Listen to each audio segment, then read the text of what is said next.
ഗുരുവായൂർ നിയോജകമണ്ഡലം യു.ഡി.എഫ് സ്ഥാനാർത്ഥി സി.എച്ച്. റഷീദ് നാമനിർദ്ദേശ പത്രിക സമർപ്പിച്ചു. വരണാധികാരി ടി.ആർ. സംഗീത് മുമ്പാകെ 3 സെറ്റ് പത്രികയാണ് സമർപ്പിച്ചത്.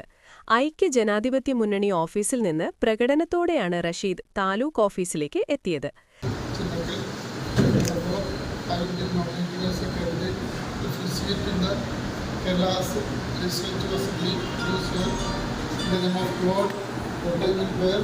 True faith and allegiance to the Constitution of India as by law established, and that I will uphold the sovereignty and integrity of India.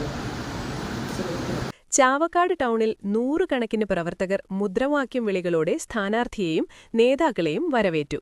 KPCC general secretary O. Abdurahman Kutty, Muslim League ജില്ലാ president C A. Muhammad Rasheed, C A. Gopaprathapan, R V. Abdul Rahim, R P. Basheer, K V. Shanavas, K K. Hamsakutty, T S. Ajith, advocate V M. Muhammad Ghazali, P V. Ummer Kunhi, M V. Shakeer, C. Ashraf, Ummer Mukkandath, Jaleel Valiyakath, Aravindan Pallath, V K. Fazalul Ali, N M K. Nabeel, Naushad Theruvath, Sreeshma Baburaj, advocate Shamseera Ashraf, V M. Manaf, P M. Thaha, Hasan Thalikassery എന്നിവർ സ്ഥാനാർത്ഥിക്കൊപ്പം ഉണ്ടായിരുന്നു.